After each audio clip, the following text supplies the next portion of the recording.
In 1999, a VC told this statement to the world: "We are in an environment where a company does not have to be successful in order to make money."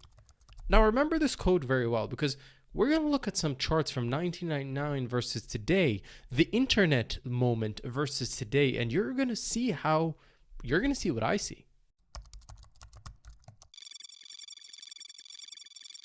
5 years before the dot-com crash happened, VC funding increased from $7 billion to $100 billion, and that's VC funded directed immediately to internet companies.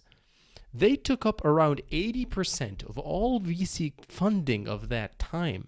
80% of funding was just going to internet companies back then. Now let's look at today and artificial intelligence. VC funding grew from $55 billion to $200 billion, and that just only in 2 years. It took up around half of VC funding. Half of VC funding was directed to AI companies. This might sound the same, but it's just 25 years apart. That was the internet, and now it's artificial intelligence. In 1999, the Nasdaq's price-to-earnings ratio, which just mainly states how overpriced a company is compared to its earnings, reached 200. And the historical norm was just around 15. There was a very famous merger then, which was the Time Warner and AOL merger that was valued at $165 billion. And they only made around $4 billion of revenue. This deal was called the worst deal of all time. Nowadays, OpenAI is valued at $730 billion, and they're still losing every quarter, and they're projected to keep losing until 2028.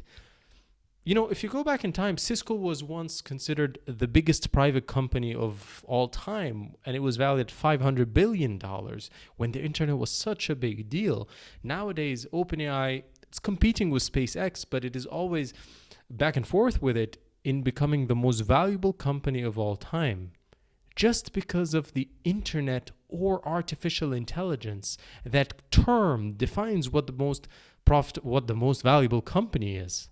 Now, if you dig deep some old news articles, you're going to find headlines that the internet will change everything, that this time it's different, that you can't value AI the same way as usual.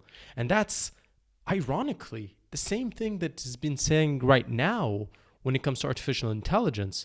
AI will change the world. This time it's different, and you can't value AI companies the same way because on paper it doesn't look good. In the year 2000, there was a trigger.